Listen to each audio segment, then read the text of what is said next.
have felt like absolute shit for 2 days. Yesterday I think I might have gotten like food poisoning from cold cuts, so now I don't think I'll ever eat another sandwich ever again in my life. It was like that scene from Bridesmaids after they got food poisoning and they're all trying on their wedding dress, bridesmaid dresses, and like shit and throw up is just coming out of every fucking possible hole. That was me yesterday.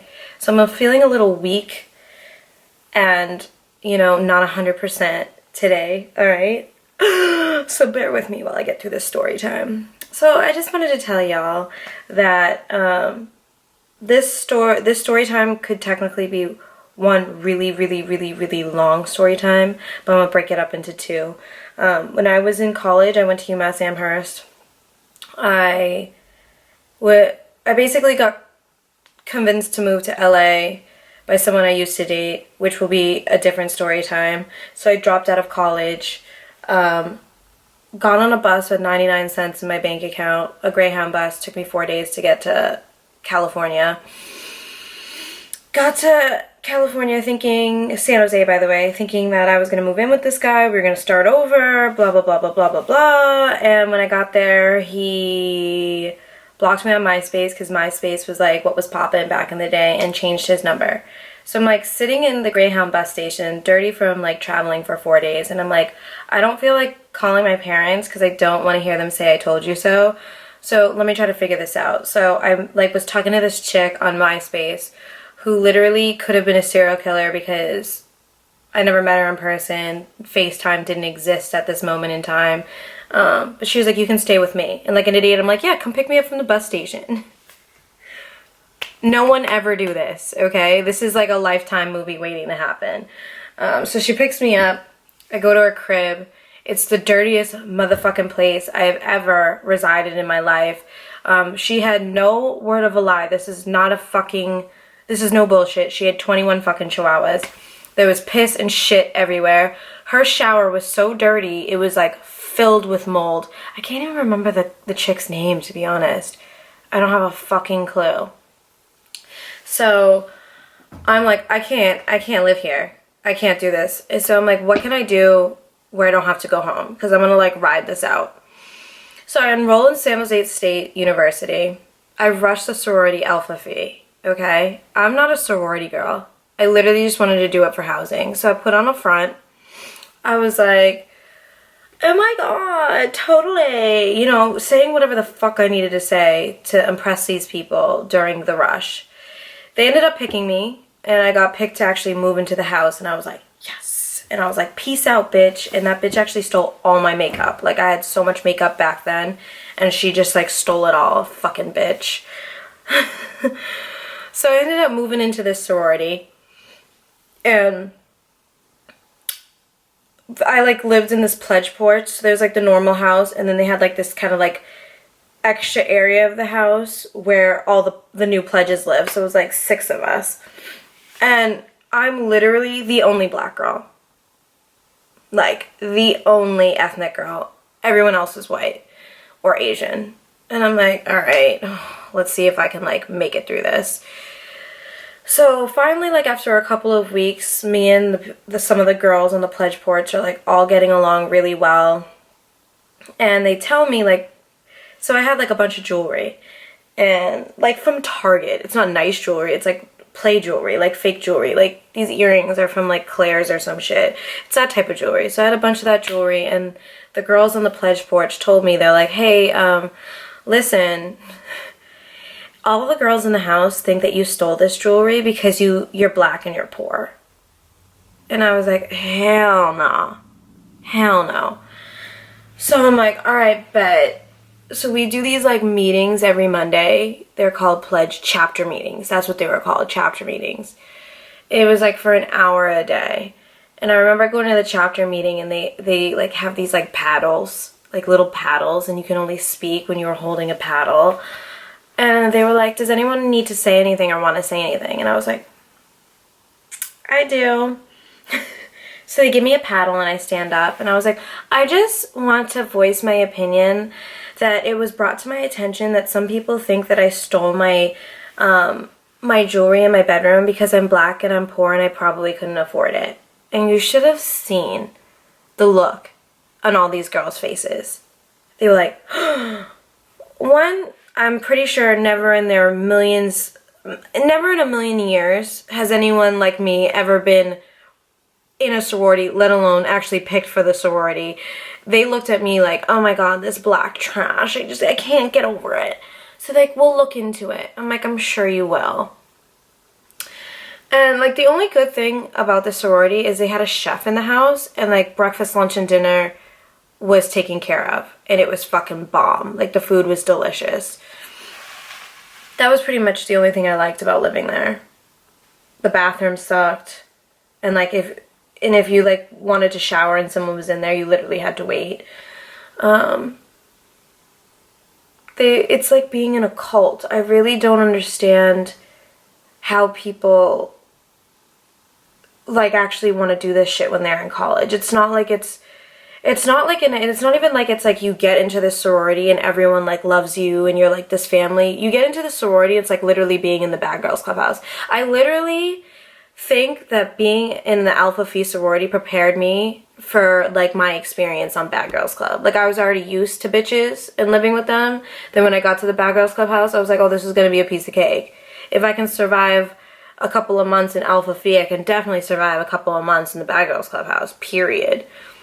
I remember when we did the initiation, we had to dress up in like these white, like almost like Greek goddess looking outfits, and like hold candles while the girls like sang these Alpha Phi chants. And I'm like in this outfit just thinking to myself how I just wanted free housing and what the fuck am I doing with my life. Like, I was miserable, but the house was nice and it was better than a fucking college dorm. So I'm like walking in this goddess outfit and I'm looking at all these girls sing these chants, and I'm like, people actually like do this and like enjoy it. And I get it, like when you're in a sorority and you apply for a job, like, you know, it looks good. Like, oh, she was in the Alpha Phi sorority, she was in Peta, Zika, Zumba, whatever the fuck other sororities exist out there, whatever. So every once in a while on like a Friday night, we'll do stuff with like the frat house that was across the street. And there was this one night where we all got in like Red Rover lines, you know, where the girls are on one side and the boys are on the other. And we had to do like pickup lines to each other. And I was like, this might be the worst thing that has ever happened to me. It's literally one of those moments where a moment in time where I'm like, what the fuck am I doing here? What am I doing here? So they do like this thing, like every sorority has some type of charity that they donate to, which is cool. And then they do charity events, and I believe ours was for heart disease, but I didn't want to go to the event. I just couldn't stomach putting on matching t-shirts with a bunch of girls that don't even like each other and like showing up to an event. So I like told the girls I was sick and I was staying somewhere, but I really just plugged my laptop in the outlet, dragged the cord all the way to the walk-in closet and hid in the closet until everybody left. And I know they knew I was in there. I know they knew I was hiding in the closet because you could see the cord all the way from across the room, and I didn't give a fuck. I was like, I'm not going. I don't care. But I also didn't want to lose my housing, so I was like, what's a girl to do? And at this point, I was just waiting for that piece of shit that changed his number to pick me up, because at this point we're talking again, but that's a whole different story time for another day, because I need like a good 40 minutes to break down that dramatic part of my life to you. So after that, there was this girl in the sorority, she was Asian, and we rushed together. So we both felt like uncomfortable during the rush process. We grew really close, but then she got a boyfriend, then I got back with my ex-boyfriend, and we kind of like grew apart. But I think they were looking for a reason to kick me out, or a reason to basically get rid of the black trash of the sorority. So like her laptop quote unquote went missing, and they blamed me for it. Mind you, I have my own laptop. I don't need this bitch's laptop. Like, they just blames me for it. And I'm like, in my defense, I was like, oh, just like you guys thought I stole all my jewelry, now you guys are blaming me for stealing some girl's laptop. So like a week later, I got called into like the sorority office, and they're like, hey, like, I just don't think Alpha Phi is a perfect fit for you, basically kicking me out. And so I was like, so are you telling me that I'm homeless? And they were like, well, you can't live here anymore. We don't want you in this sorority. And I don't know if that's like legitimately a thing, if they can kick you out for like no good reason just because they don't like you or they find you to be... They basically told me that all the girls felt uncomfortable with me in the sorority. And I'm like, you mean they're uncomfortable with a black girl being in the sorority? And a black girl that speaks her mind and calls people out for the bullshit that they're basically doing. So I called my dad, I told him what happened. He's like, just find a new apartment. So luckily for me, I found like a place on Craigslist within like a day or two, and I just paid that girl first, last, and deposit, and I moved in. But living in that sorority house is definitely an eye-opener for sure. One, when I see like people post these videos on Instagram with the girls like smiling and like cheering and like looking like a complete and utter cult, it makes me laugh because I know that's exactly how it is. Like, that's not over exaggerated for an Instagram video. It's not for comedic purposes. That's literally what sororities do. It's creepy, it's cult-like. Unless it's like an all-black sorority, rarely, I think, ethnic people, Spanish, Muslim, whatever have you, other than white, I don't think that they would be picked, let alone made, let alone welcomed into a sorority like Alpha Phi. So for all my young girls out there that are about to go to college and thinking about rushing a sorority, I mean, if that's the kind of shit that you're into, by all means, go for it. I wouldn't rush Alpha Phi. They're pieces of shit. I think they're racist. They treated me like absolute garbage. It was a horrible experience, but it was also an experience I wouldn't take back because it prepared me, one, for females, living with that many at a time. Two, I learned a lot of female-like behavior. Being an Alpha Phi made me be able to point out a fake bitch from a mile away. I can point out a liar from a mile away. Basically, Alpha Phi shaped me for being on the Bad Girls Club and becoming the bad bitch that I am today. So that is one thing I can thank them for. But other than that, it was a complete and utter joke.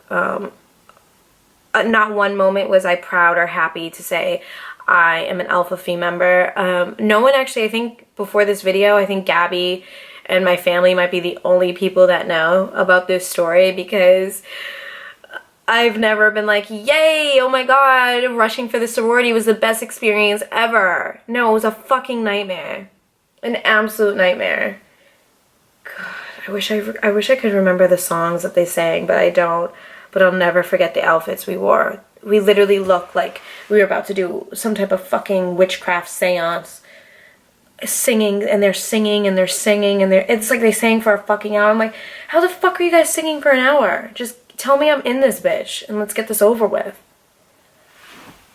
So anyways, guys, don't rush Alpha Phi. That was my experience. It was terrible, but I survived, and that's all that matters. I'm a survivor of the Alpha Phi sorority, and I hope that you could be a survivor too if you decide that you want to join them and they treat you like shit and kick you out. Or I may be the only person in fucking history to ever get kicked out of a sorority. So if you guys know anybody else who got kicked out of a sorority, let me know. Because as of right now, I'm probably the only person on the fucking face of the planet that can't even last in a goddamn sorority. Because my personality is just that intense. Maybe that's why I'm single. I don't know. Anyways, like this video, leave a comment, subscribe to my channel. Don't forget to go to Amazon and buy my book, Don't Be That Bitch. Follow my podcast on Instagram, Swallow It Podcast. Listen to my podcast on Apple Podcasts, Google, Spotify. Visuals will be up on this channel as well, but usually a week or so after the podcast has been released. So listen to it first and then come back and watch it later, whatever your little heart desires. Follow me on Instagram, XXO Danielle.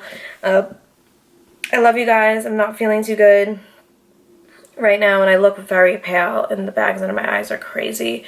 Unfortunately, I can't take a nap because I'm going to work. But as soon as I get off, I'm coming home. I'm taking the longest, warmest shower ever, and I'm going to bed. I hope you guys have a wonderful day.